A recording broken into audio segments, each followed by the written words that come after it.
এই 17 বছর, বিগত 53 বছর জেল, জুলুম, নির্যাতন, নিপীড়নের মুখে পড়ে আপনি কখনো শুনেছেন যে আমরা দেশ ছাড়া হয়েছি? বরং দেশের বাইরে ছিল আমাদের মীর কাসেম আলী মিন্টু ভাই। মৃত্যু নিশ্চিত জেনেও তাকে জানানো হয়েছে যে আপনি আসলে গ্রেপ্তার করা হবে, ফাঁসিতে ঝোলানো হবে। এটা জানার পরও তিনি দেশে এসেছেন এবং বলেছেন এই দেশ আমার, যদি প্রয়োজন হয় আল্লাহর জন্য, আল্লাহর দ্বীনের জন্য, এই দেশের জন্য আমি জীবন বাজিয়ে রাখবো, এই দেশেই আমার মৃত্যু হবে, এই দেশ থেকে আমাকে কেউ বিতাড়িত করতে পারবে না। আপনি সেই দেশের, সেই দলের জনগণকে, সেই দেশের কর্মীদেরকে আপনি দেশ ছাড়ার ভয় দেখে কোনো লাভ আছে? এই ভয় যারা দেখান তারা তো ভয় দেশে বসে দেখান না, তারা তো ভয় বিদেশে বসে দেখাচ্ছে।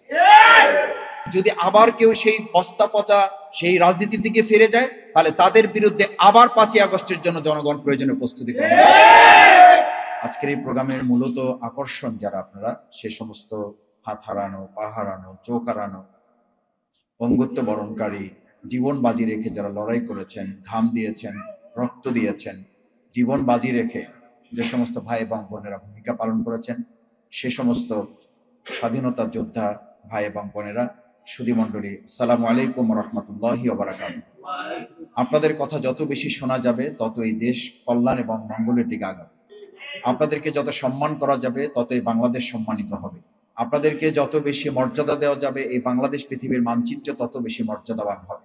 বাংলাদেশ শ্রমিক কল্যাণ ফেডারেশন আজকে সেই চিন্তা মাথায় রেখেই আপনাদেরকে, আমরা দেখেছি যে আমাদের ছাত্ররা যেমন ভূমিকা রেখেছে, আমাদের শিক্ষাবিদরা যেমন ভূমিকা রেখেছে, বুদ্ধিজীবীরা যেমন ভূমিকা রেখেছে, কবি সাহিত্যিক সাংবাদিকরা যেমন ভূমিকা রেখেছে, আমাদের এই শ্রমজীবী অঙ্গনের ভাই বোনেরাও কিন্তু একই সাথে কোনো কোনো ক্ষেত্রে তার চেয়ে অনেক বেশি ভূমিকা তারা পালন করেছেন।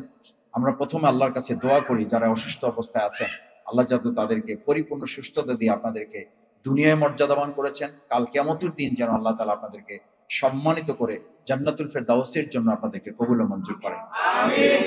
সম্মানিত ভাই এবং বোনেরা, আজকে যে বাংলাদেশের নতুন স্লোগান আপনারা তৈরি করেছিলেন, সেদিন যে স্লোগানের উদ্যোক্তা ছিলেন আপনারা, কথায় কথায় বাংলা স্যার, দেশটা কি কারো বাপদাদার, এই স্লোগান কিন্তু আপনারাই ধরেছিলেন। কারণ একটা দল বা একটা গোষ্ঠী বা একটা পরিবার মনে করেছিল এটা তাদের বাপের বা তাদের দাদাদের বা তাদের পরিবারের একটা দেশ। সেই জায়গা থেকে আজকে এই দেশটাকে আপনারা চেয়েছিলেন এটা হবে কোনো ব্যক্তি, পরিবার বা দলের না, এটা হবে 18 কোটি মানুষের। কিন্তু অত্যন্ত দুর্ভাগ্যজনক ভাবে বলতে হয় যে এই 14ই জুলাই যেদিন আমাদের ভাইয়েরা বোনেরা জীবনের ঝুঁকি নিয়ে এই স্লোগান উত্তেজিত করেছিল, সেই দিনই কিন্তু আবার একই স্লোগান আজকে আমাদের শুনতে হচ্ছে।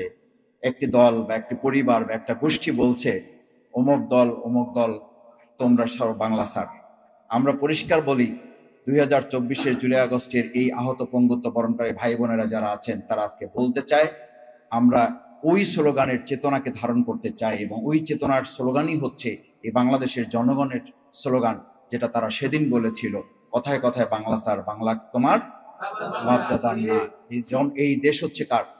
এই দেশ হচ্ছে এই দেশের জনগণের। সুতরাং যারা আজকে এই কথা বলেন, এটা বোধহয় এই জুলাই যোদ্ধাদের প্রতি সম্মান দেখানো হয় না, তাদেরকে অপমানিত করা হয়। এই জুলাই যোদ্ধাদের সাথে বেইমানি করা হয়, বিশ্বাসঘাতকতা করা হয়, তাদের সাথে রীতিমতো তাদের প্রতি অপমান এবং লাঞ্ছনা করা হয়।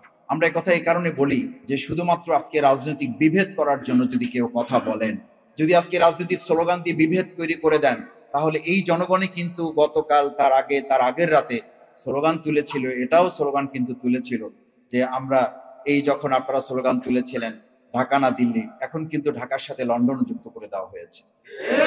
সুতরাং এই যুক্ত করার রাজনীতি এই দেশের জনগণ আর খুব বেশি পছন্দ করবে না। এটা যখন আপনি বাড়াবেন তখন এটা আরো বেড়ে যাবে। এটার কবর রচনা করার জন্যই তো 2024-এর জুলাই আগস্টের 5ই আগস্ট হয়েছে। যদি আবার কেউ সেই বস্তা পচা সেই রাজনীতির দিকে ফিরে যায়, তাহলে তাদের বিরুদ্ধে আবার 5ই আগস্টের জন্য জনগণ প্রয়োজনে প্রস্তুতি করবে।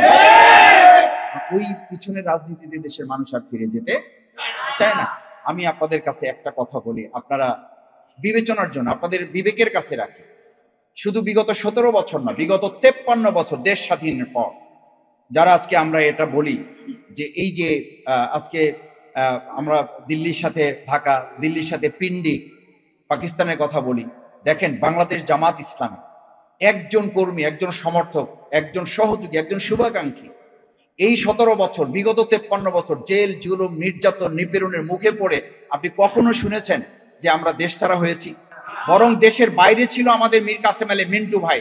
মৃত্যু নিশ্চিত জেনেও তাকে জানানো হয়েছে যে আপনি আসলে গ্রেপ্তার করা হবে, ফাঁসিতে ঝোলানো হবে।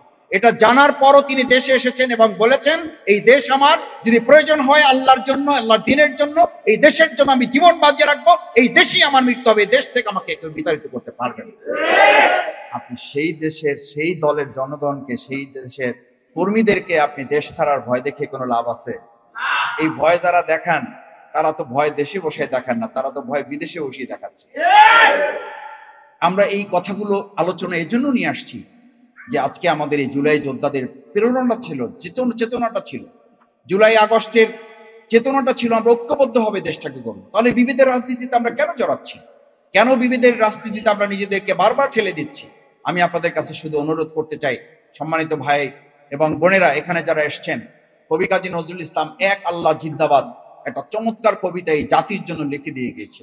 আসলে আমাদের জাতীয় কবি হওয়ার কথা ছিল তো কবি কাজী নজরুল ইসলামের। এটা একটা চক্রান্ত, একটা ষড়যন্ত্রের অংশ হিসাবে শুধু ইসলাম এবং ইসলামের চিন্তা দৃষ্টিভঙ্গিকে খাটো করার জন্য তাকে পিছনে ফেলে রাখা হয়েছে। তিনি খুব চমৎকার করে বলেছিলেন, উহারা প্রচার করুক হিংসা বিদ্বেষার নিন্দাবাদ, আমরা বলিব সাম্য শান্তি এক আল্লাহ জিন্দাবাদ। আবার বলেন, আমরা বলিব সাম্য শান্তি এক আল্লাহ জিন্দাবাদ। ওরা যতই হিংসা বিদ্বেষ প্রচার করুক, আমরা হিংসা বিদ্বেষে পা দেব না। তারা আমাদের বিরুদ্ধে অপপ্রচার চালাবে। বিগত 17 বছর অপপ্রচার চালানোর জন্য সজীবদের জয় মহোদয় 2.5 লক্ষ কর্মী বাহিনী তৈরি করেছিল। 2.5 লক্ষকে এই ইন্টারনেটে তাদেরকে চাকরি দিয়েছিল। চাকরি দিয়ে 2.5 লক্ষ দিয়ে জামাত ইসলামী ছাত্র শিবিরকে মোকাবেলা করা যায় নাই। আজকে যারা সাইবার ফোর্স দিয়ে আমাদেরকে মোকাবেলা করার জন্য ঘোষণা দেন, ভালো করে মনে রাখেন, ওই 2.5 লক্ষের ব্যাপারে এই দেশের 18 কোটি জনগণ প্রত্যেকে তার জায়গায় থেকে ভূমিকা পালন করে তাদেরকে যেমন মোকাবেলা করেছে, আজকে এই জনগণের বিরুদ্ধে কেউ সাইবার ফোর্স তৈরি করে গুজব বাহিনী তৈরি করলে তাদেরকেও মোকাবেলা করা হবে। আমরা শুধু এতটুকু বলবো, দুনিয়াটা আমাদের এখানে আলোকিত একটা বাংলাদেশ আমরা তৈরি করব, সুন্দর একটা সমাজ আমরা বিনির্মাণ করব। আসুন সেই সুন্দর সমাজ বিনির্মাণে আমরা যেন ভূমিকা পালন করতে পারি। এবং আপনারা যে আহ্বান আজকে এখানে জানিয়েছেন যে আপনাদের বিচার, আপনাদের সংস্কার এবং সুন্দর একটা বাংলাদেশ বিনির্মাণের জন্য একটা সুষ্ঠু, অবাধ, নিরপেক্ষ, অংশগ্রহণমূলক নির্বাচনের পরিবেশ যাতে তৈরি হয়। আমার ভোট আমি দেব, যাকে খুশি তাকে দেব, সৎ, দক্ষ, যোগ্য দেখে দেব ইনশাআল্লাহ। সেরকম একটা পরিবেশ নিশ্চিত করে বাংলাদেশ জামাত ইসলামী আপনাদের কথার সাথে একমত হয়ে আজকে ঘোষণা করছে বিচার এবং সংস্কার, তারপরেই নির্বাচন। এখন আমরা যেমন বলি, এখন জনগণের কেউ কেউ একটা অংশ যেমন স্লোগান দিচ্ছে এই মুহূর্তে দরকার নির্বাচিত সরকার। আর আমরা আজকে এখানে আমাদের জুলাই যোদ্ধা আহত ভাই বোনদের সামনে রেখে স্লোগান দিতে চাই, এই মুহূর্তে দরকার বিচার এবং এই মুহূর্তে দরকার। আসুন সেই বিচার এবং সংস্কারের চূড়ান্ত রূপ দিয়েই আমরা একটা সুন্দর নির্বাচনের মাধ্যমে জনগণের ভোটের অধিকার আমরা নিশ্চিত করব। আসসালামু আলাইকুম ওয়া রাহমাতুল্লাহ।